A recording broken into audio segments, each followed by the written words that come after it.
아멘.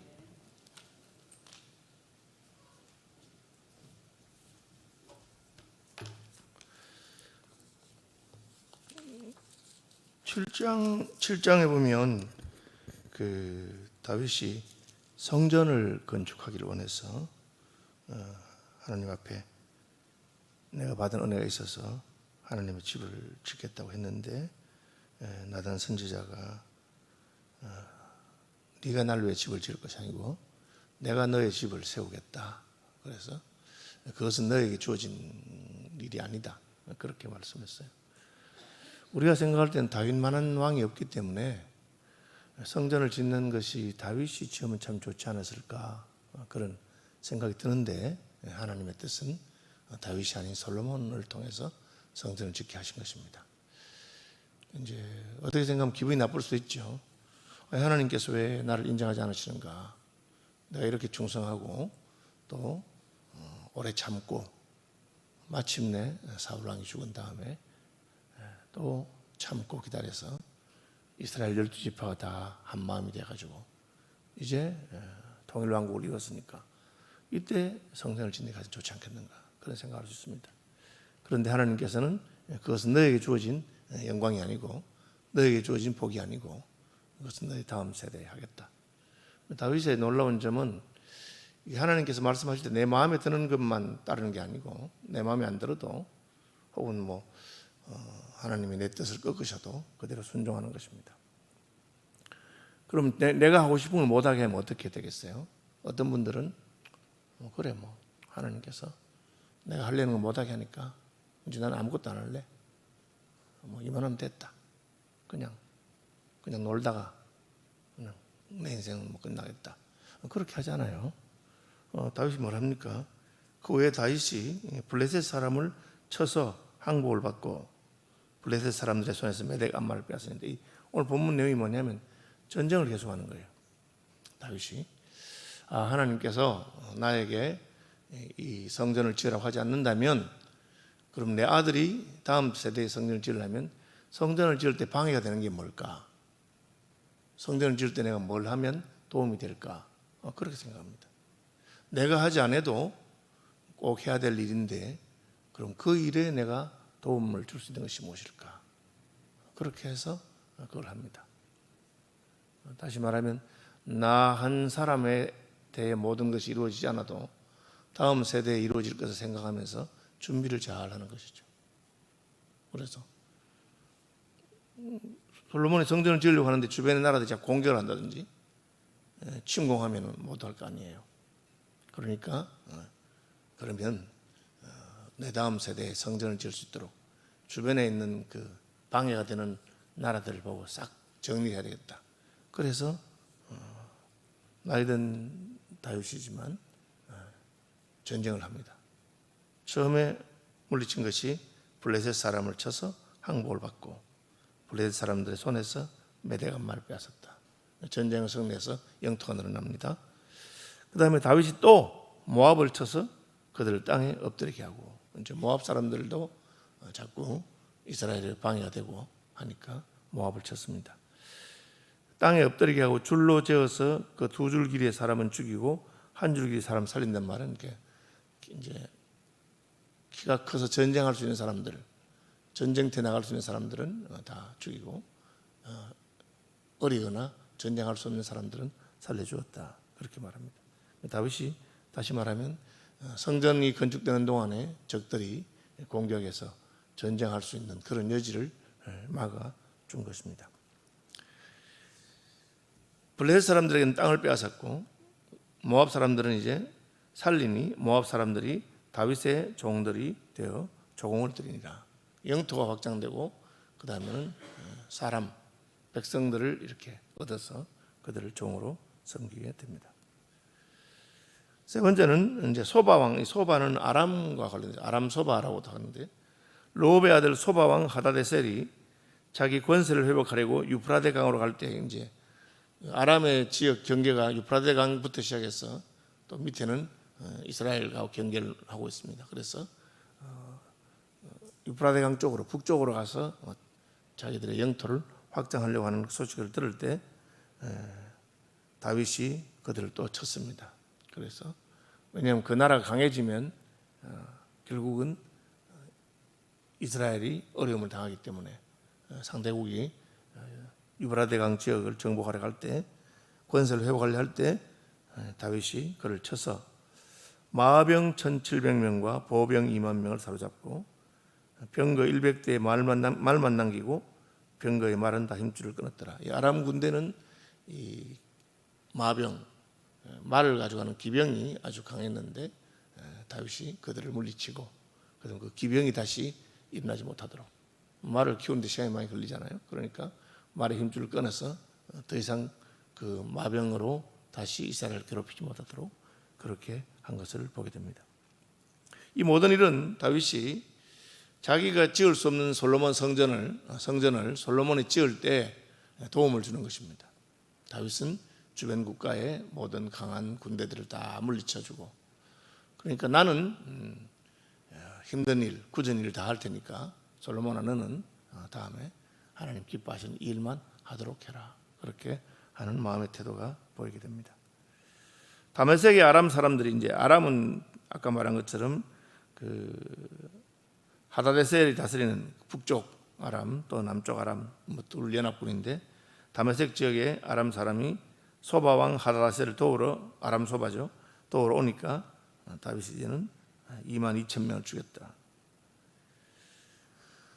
다윗이 다메섹 아람에 수비대를 두매 아람 사람이 다윗의 종이 되어 종을 바친다. 그 지역에 이스라엘 사람은 살진 않지만 그러나 군대를 보내가지고 그 군대로 하여금 그 지역을 통치하게 하는 그런 일을 했습니다. 일종의 식민 통치 비슷하게 마치 로마의 군대가 이스라엘에 와서 통치하는 것처럼 그렇게 하게 됐습니다. 다윗이 지금 블레셋, 모압, 그 다음에 유프라tes 강까지 있는 소바, 그리고 또 아람 소바 다 이겼습니다. 땅도 빼앗고 적들도 죽이고 조공도 바치게 하고 다 했습니다. 그 결론이 6절에 다윗이 어디로 가든지 여호와께서 이기게 하시니라. 그래서 하나님께서 다윗과 함께 하시니까 다윗은 승리했고, 내가 하고 싶은 것을 하나님 허락하지 않은 것에 대해서 불평하거나 불만하거나 그렇게 하지 않고 내가 할 수 있는 것, 그걸 늘 해야 됩니다. 교회도 보면 이제 열심을 내요. 자기가 하고 싶은 게 있어서 열심을 내는데 그 하고 싶은 일을 못하게 되면 그냥 갑자기 그냥 사람이 힘이 탁 빠져가지고 아무것도 안 하거나 오히려 뒤에서 불평하고 방해하고 그렇게 하는 사람들이 있습니다. 다윗은 그렇게 하지 않았습니다. 하나님이 자기에게 허락하신 것을 하고 내가 할 수 있는 것을 하고, 지금 내가 하고 싶은 뭐해도 다음에 그 일이 이루어질 때 그것을 위해서 준비하는 그런 일을 했습니다. 그 다음에는 다윗이 하다데셀의 신복들이 가진 금방패를 빼앗아 예루살렘을 가지고, 전쟁에 승리하니까 전리품이 있죠. 금방패입니다. 그 다음에 하다데셀의 고을 베다와 베로드에서 매우 많은 놋을 빼앗았다. 그 다음에 놋이죠. 이게 이제 다윗이 금은을 많이 빼앗고, 그 뒤에도 보시면 10절에 다윗이 하다데셀을 쳐서 무찌름이라 요람이 은그릇과 금그릇과 놋것을 가져왔다. 이 말은 다윗이 공격한 그 사람하고 원수에 있는 다윗의 적의 적, 다윗이 적을 물리쳐 주니까 그것이 자기들에게 고마워서 이제 도이라고 하는 왕이 그 아들 요람을 보내서 조공을 바치는 것을 말하게 됩니다. 11절인데 두 번째인데, 다윗 왕이 그것도 여호와께 드리되 그가 정복한 모든 나라에서 얻은 은금, 쭉 나오죠. 노력한 것을 다 드렸다. 다윗은 전쟁에 승리해서 적들이 성전을 건축할 때 더 이상 방해하지 못하도록 했습니다. 두 번째는 그 전쟁의 모든 전리품을 자기가 사용하거나 자기가 누리는 것이 아니고 다 하나님께 드려서 성전을 건축할 때 경비에 어려움이 없도록 그렇게 했습니다. 목회자들이 이제 은퇴하는 목사님이 후임으로 가는데, 후임으로 가서 아주 복 있는 목사가 있고 힘드는 목사가 있습니다. 힘드는 목사는 어떤 사람입니까? 교회가 괜찮다, 튼튼하다 해서 가보니까 실제로는 빚이 많아가지고 그 후임 목사가 빚 갚는데 그냥 시간을 다 보내야 되는 그런 분이 있습니다.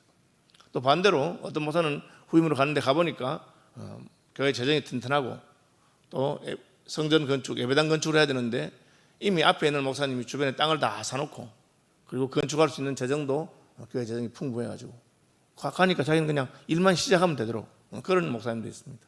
그래서 우리는 그런 분은 참 복이 있다 그렇게 말하는데, 다윗은 자기 아들 솔로몬이 성전을 건축하는 데 필요한 것 모든 전리품을 자기가 쓰지 않았습니다. 그것을 다 여호와께 드려서 솔로몬이 성전을 건축하는 데 경제적으로도 어려움이 없도록 한 것을 보게 됩니다. 다윗은 에돔에도 수비대를 두었고, 그죠? 그래서 아람에도 수비대를 두고, 그래서 더 이상 이제는 전쟁이 끝났을 뿐 아니라 다시 그들이 일어나지 않도록 예방하는 그런 것을 하게 됩니다. 보시면 6절에 아람의 수비대를 두매, 14절에 에돔의 수비대를 두되 그렇게 합니다. 다윗이 어디로 가든지 여호와께서 이기게 하셨더라. 6절에 같은 말이 있죠. 다윗이 어디로 가든지 여호와께서 이기게 하시니라. 14절로 반복이 됩니다. 반복한 것은 이게 중요하다는 뜻이고, 다윗의 승리는 하나님께서 그와 함께 하셨다. 왜? 다윗이 하는 것이 하나님 마음에 들기 때문에. 다윗은 내가 이렇게 나라를 통일하고 다 했으니까 내가 성전을 건축하고 싶은데 왜 하나님 말리는 거야? 그렇게 하지 않았습니다. 내가 12지파를 다 통일해서 통일왕국을 세운 것도 하나님이 하게 하신 것이다. 하나님께서 말라고 하신 것에 대해서 나는 깨끗하게 포기하고 내가 그 일을 기뻐하고 해야 될 일이라고 생각했을 때 내가 할 수 있는 것들을 하겠다. 그래서 적을 물리치고 모든 재물을 여호와의 전에 드리고, 그리고 또 수비대를 두어서 다시 그들이 이스라엘을 괴롭히지 못하도록 하는 것을 보게 됩니다. 하나님 함께 하니까 하나님은 다윗에게 명성을 주시고, 13절에 보시면 돌아와서 명성을 떨치니라 그렇게 되어 있죠. 그 다음에 이제 15절입니다. 다윗이 온 이스라엘을 다스려 다윗이 모든 백성에게 정의와 공의를 행할세. 이제 다윗은 주변 식들을 다 물리치고 나라를 부강하게 한 다음에는 이제 나라를 바로 다스리는 일을 합니다. 이게 이제 정의와 공의로 다스렸다. 정의라고 하는 것은 하나님의 법을 따라서 다스리는 것을 정의라고 합니다. 자기 멋대로 하는 것이 아니고 하나님의 법에 따라서. 그래서 법률에 의한 통치이죠. 그 다음에는 공의를 행할세. 공의라고 하는 것은 차별이 없다는 거죠. 내 마음에 드는 사람에게는 법을 적용하지 않고 마음에 안 들면 법을 엄하게 적용하고 그렇게 하는 게 아닙니다. 누구에게든지 공평하게 동일하게 법이 적용되는 것. 교회로 말하면 하나님의 말씀을 따라서 교회가 다스려지고 진행되고, 그 말씀이 이 사람 저 사람에 따라서 이러쿵저러쿵 굽혀지는 것이 아니라 동일하게 적용되는 것을 공의라고 합니다. 그 결과는 인사 문제가 나옵니다. 스루야의 아들 요압은 군사령관이 되고, 아일루스의 아들 여호사밧은 사관이 되고, 아이두베의 아들 사독과 아비아달의 아들 아히멜렉은 제사장이 되고, 스라야는 서기관이 되고, 여호야다의 아들 브나야는 그렛 사람과 블렛 사람을 관할하고, 다윗의 아들들은 대신들이 되니라.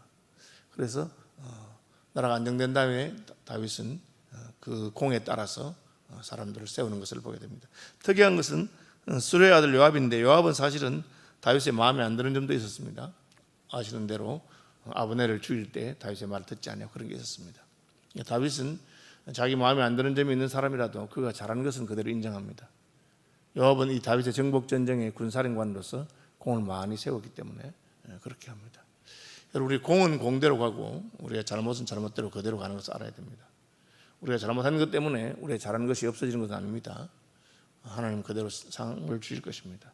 그러나 우리가 잘했다고 해서 잘못한 것이 없어지는 것도 아닙니다. 그래서 우리 잘못한 것 있으면 나는 뭐 교회에 공을 많이 세웠으니까 잘못한 것은 괜찮다고 생각하면 안 되고, 잘못한 건 잘못한 것대로 하나님 앞에서 빨리 회개하고 해결을 보아야 됩니다. 잘못이 있다 해도 그 사람이 잘한 것에 대해서는 상을 주고 하는 것이 다윗이 한 것입니다. 다윗은 요압을 이스라엘의 군사령관이 되게 했습니다. 아주 힘 있는 자리죠. 그러나 군대 조직만 있는 게 아니고 여호사밧은 사관이 되고, 저 뒤에 보면 스라야는 서기관이 되고, 글을 쓰는 사람, 사관은 역사를 기록하는 사람이고 서기관은 행정문서를 이렇게 기록해서 출납하게 하는 사람인데, 그런 자리가 있다는 것을 보게 됩니다. 그래서 더 이상 이제 이스라엘 나라가 어떤 군국, 군대를 중심으로 정복하고 하는 그런 나라만이 아니라 평화의 나라가 돼서 그 하나님의 명령을 잘 기록하고 역사를 기록하고 출납하게 하는 것을 보게 됩니다. 또한 사독과 아비아달의 아들 아히멜렉은 제사장이 되고, 그래서 이제 나라를 통치하면서 제사장 직분에 대해서, 이게 이제 어떻게 생각하면 다윗은 왕이기 때문에 하나님이 세운 왕직과 제사장직이 서로 경쟁할 수 있습니다. 자기는 하나님 기름 부은 왕이긴 하지만 제사장도 하나님의 기름 부어 세운 직분이기 때문에 실제로 우리 역사 가운데서도 이 종교의 지도자들과 그리고 세속 정치 지도자들이 서로 경쟁하거나 그런 경우가 종종 있습니다. 유럽의 역사에서 그런 많이 봅니다. 그러나 다윗은 나는 왕이니까 저기 종교 지도자들은 좀 이렇게 확 눌러가지고 힘이 없도록 만들겠다, 그렇게 하지 않습니다. 그것도 하나님이 세운 직분이고 하나님 뜻이 있으니까 그렇게 하는 겁니다. 각각 자기의 직분뿐 아니라 하나님이 세운 다른 직분에 대해서 존중하고 그렇게 합니다. 어떤 목사님들은 교회를 이렇게 통치하면서 장로가 없으면 좋겠다, 그렇게 생각해서 교회가 상당히 커졌는데 불구하고 장로를 안 세우거나 명목상 장로만 몇 명 세워가지고 그렇게 하는 분들이 있습니다. 제가 아는 친구 목사들 가운데도 교인이 10,000명이 넘어서 그렇게 했는데도 그런 장로는 딱 자기 무슨 처남하고 몇 명만 딱 세우고 그렇게 하는 것입니다. 그것은 하나님의 세우신 제도에 대한 온전한 신뢰가 없고 자기 방식대로 하겠다는 그런 식인데, 다윗의 놀라운 점은 다윗은 그렇게 하지 않았습니다. 그리고 다윗의 아들들은 대신들이 되니라, 그렇게 되어 있습니다. 자기 아들들도 이 일에서 기업을 얻은 것을 보게 됩니다. 우리가 하나님의 나라에 있어서 하나님께서는 또 자기 백성들, 또 하나님의 자녀들에게도 그 기업을 주고 주와 함께 왕노릇하고 통치하게 하는 것을 보게 됩니다. 크게는 다윗이 오늘 본문에 자기는 성전을 건축하지 못했지만 성전을 건축할 수 있는 준비를 합니다. 하나님 전쟁을 통해서 주변 나라들의 모든 것을 끊고 솔로몬이 성전을 지을 때 그런 위협이 없도록 하는 것. 두 번째는 경제적으로 하나님께 주신 모든 전리품을 자기가 쓰지 아니하고 하나님께 드려서 성전을 건축할 수 있도록 해주는 것. 그리고 세 번째는 나라의 인사라든지 나라의 조직 같은 것을 잘 세워서 자기 자신만을 위한 것이 아니고 하나님의 공의, 하나님의 정의가 실현되도록 그렇게 한 것을 볼 수가 있습니다. 말씀 묵상하시면서 기도하는 아침 되기를 바랍니다. 하늘에 계신 우리 아버지, 아버지의 이름을 거룩하게 하시며 아버지의 나라가 오게 하시며 아버지의 뜻이 하늘에서와 같이 땅에서도 이루어지게 하소서. 오늘 우리에게 일용할 양식을 주시고 우리가 우리에게 잘못한 사람들을 용서하여 준 것 같이 우리 죄를 용서하여 주시고 우리를 시험에 빠지지 않게 하시고 악에서 구하소서. 나라와 권능과 영광이 영원히 아버지의 것입니다. 아멘.